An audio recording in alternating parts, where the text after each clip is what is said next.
Hi, I'm John. I'm Tara. And today we're going to talk about... Brushes. Oh, brushes. They're so jolly. Look at all the different brushes. Mm-hmm. Oh, first... Okay. Let's talk about the anatomy of a brush. Oh, you're right. Right. What's that?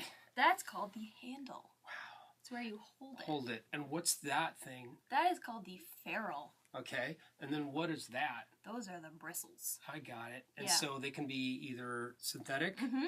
or they could be hog bristle, Mm-hmm. like these guys. It means it comes from a piggy. And, or they have... Other kinds of bristles.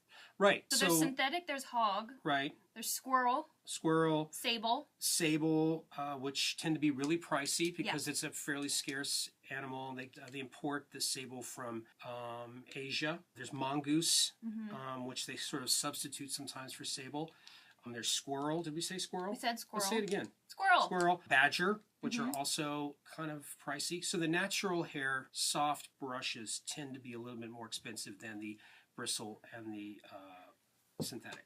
So maybe we can figure out what the difference is between all these things. So I noticed there's long handle brushes and short handle brushes. Right. What are the long handle brushes for? The long handled brushes are for oil and acrylics. Right. Because you're usually at an easel and maybe like you have some distance. Right. And then why? So when you watercolor, it's wet and you're flat, so that's why it's short. You don't need all that brush. You're usually a little closer. Right. Yeah, it's usually flat on the table. Cool. So what are some of the shapes? There are so many shapes. Let's start out with like a round. Okay. Got a round. And they call it round. Why? You showed me earlier. Oh, because the shape. Right. So it's this way, not this way. Yeah, because it's pointy. Flat. Let's see what a flat looks like. You got a flat over there? Flat. Well, I have a flat. This is a flat. While I'm showing the flat, I'm going to show the bright. They're both about the same thickness. The bright tends to be a little shorter, and makes it a little stiffer than the flat. We got filberts. This is the short filbert. This is a regular size filbert. And this is what they call an egbert. It's kind of egg-shaped. Hilarious. And it's hilarious. And it's a lot of brush. So what other brushes? Did we show a fan brush? And what do you use those for generally? If you're Bob Ross, you maybe use it to do happy little pine trees. Right. And blending, I guess, too. You can use some blending with that. Also, we have what we call a chip brush or a gesso brush, which a lot of people use. You see these at the hardware store. These are good for applying gesso to prime a canvas, but also for really, really large areas. You want to lay out some color fields with your paint. Don't be afraid to use the old $1.99, $2.99 chip brush from the hardware store. This is the watercolor version for covering large areas. It's a wash brush. Right. But they are not $1.99. Wash brushes are always very expensive. Right. They're really thick. Yeah. And they're nice and wide, and they hold a lot of water, which in turn has the pigment in it, and so you can do these really nice, luscious washes in these large areas. What other? Oh, do you have a liner?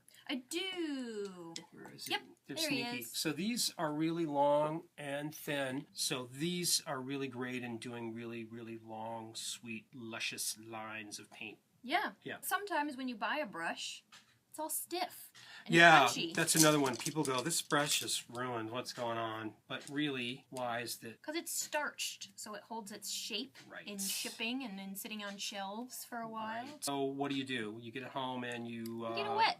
Get it wet, get all the gook out of it, and it's pretty much ready to go. So I think we should kind of play around and make different brush strokes and see what some of them do. Yeah, let's play. Let's play. Let's start with a round. That's a good idea. Lay it down flat and pick up the brush like this, or you can start narrow and then push down.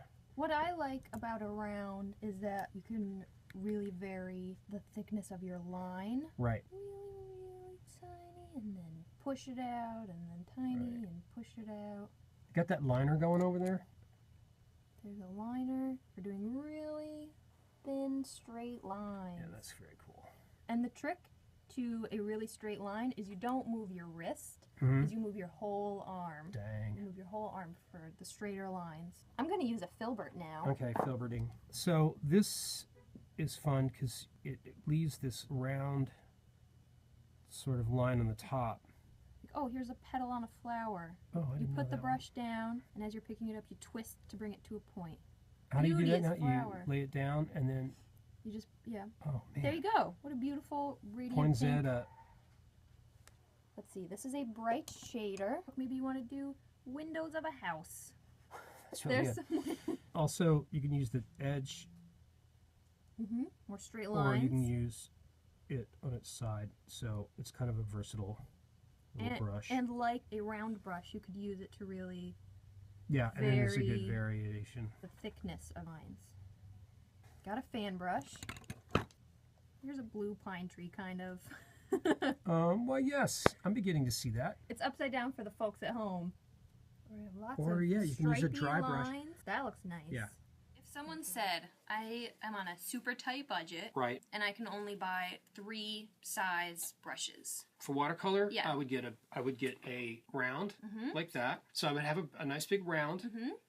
I would have a wash brush, a larger flat brush like this, right?